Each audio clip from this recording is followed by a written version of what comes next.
Ireland. Imperialism has been entwined in its history since Ireland's beginning, and the effects became apparent once the Great Famine struck.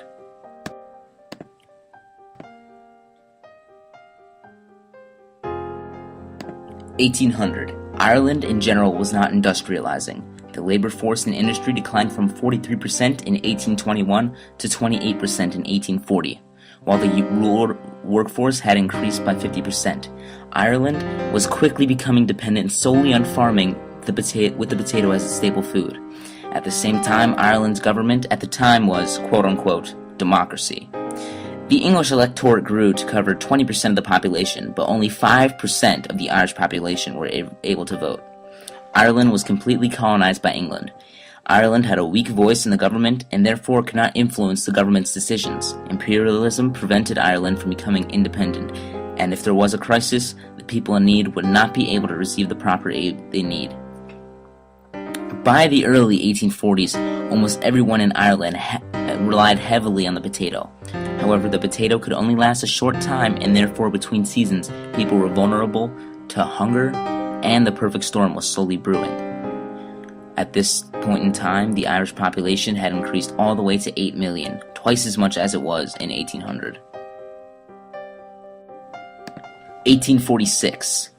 The Irish began a search for forms of relief. England ordered maize, also known as Indian corn, to try and save the starving. However, this solution was short-lived because of the lack of nutrition, low monetary value, and if improperly prepared, could cause bowel trouble and other health problems.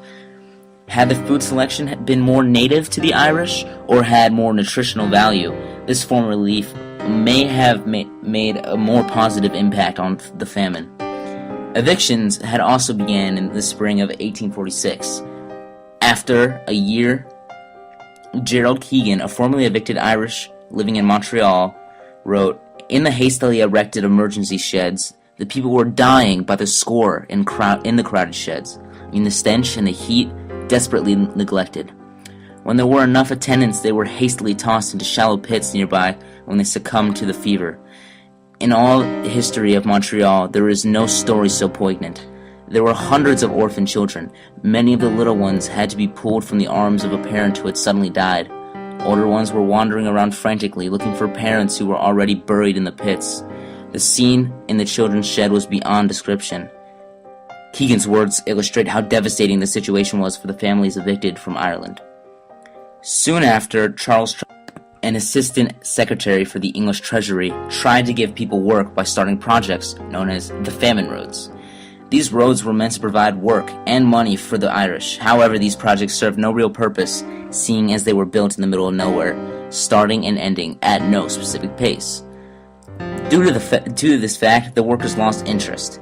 A great number of famine road workers died as a result of the strenuous labor and harsh conditions. The famine roads were doomed to fail. However, if the famine road projects were better organized and were geared towards reconstructing the land towards the needs of the Irish, this form of relief would have been able to sustain the workers for longer periods of time.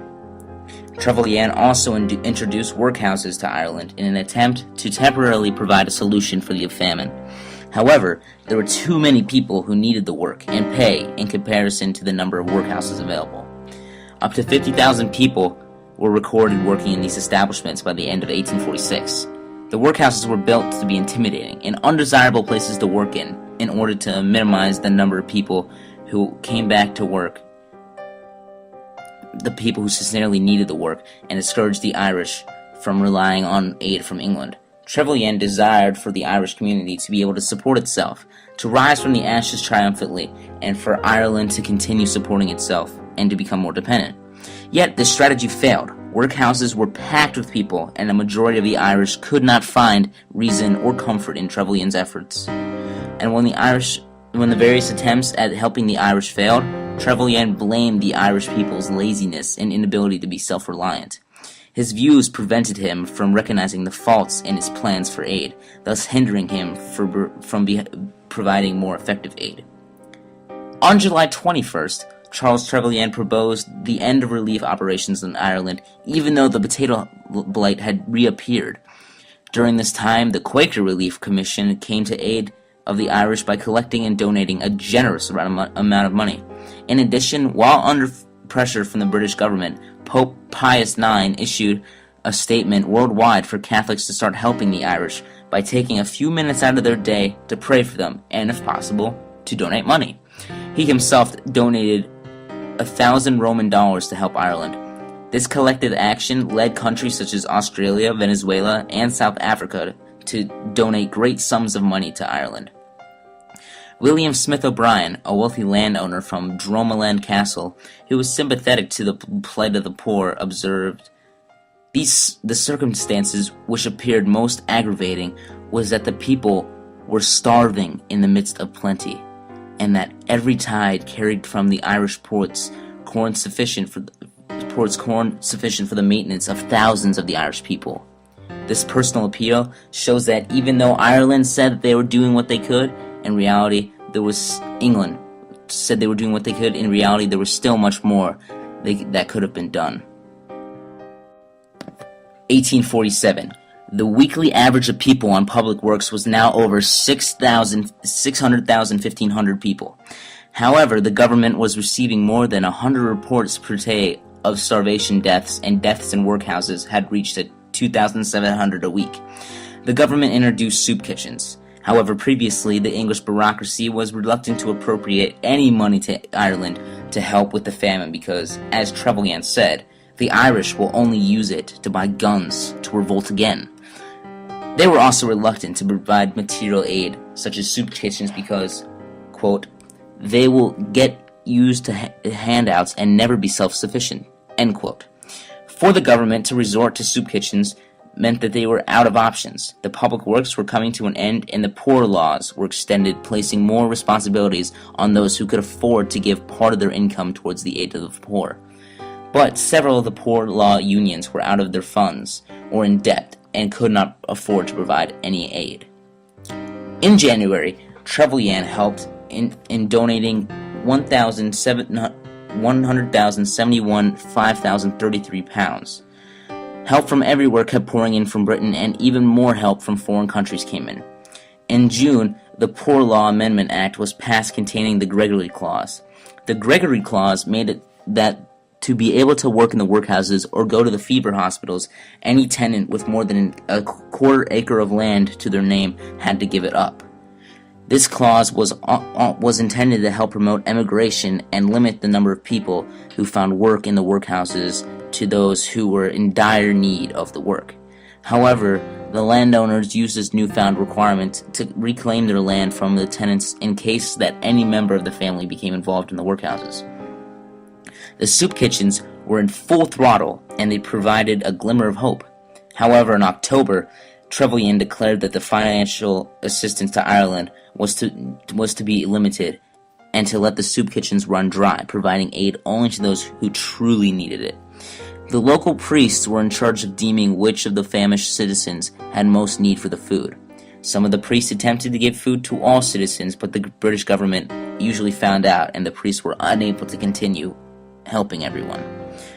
As the knowledge of the Irish famine spread throughout the world, many organizations pitched in to help, and multiple local organizations set up soup kitchens of their own. 1848. At this point in time, only people who really needed help were receiving it, and with donations from several countries and organizations, it seemed like the Irish would make it out. A census in Ireland showed that the Irish population had fallen from about 8 million to 6.5 million as of 1951. Without famine, it was projected to be at 9 million. All sources have pointed to them, and Gordon Moore is something that cannot be allowed to happen again. In East Africa today, there is a famine, and people seem to be at a loss for how to deal with it. From studying famine a full quarter, we have found the solution to make a step towards aiding the people suffering from the famine in East Africa. The way to stop the famine in East Africa is to attempt to develop some sense of stable, democratic government. Such a democratic government would deal with the famine in a timely manner because the people have a voice and power. As the government slowly develops, it is the world's job to help the famished take this major transition and to give aid, whether it is food, kitchens, or workhouses.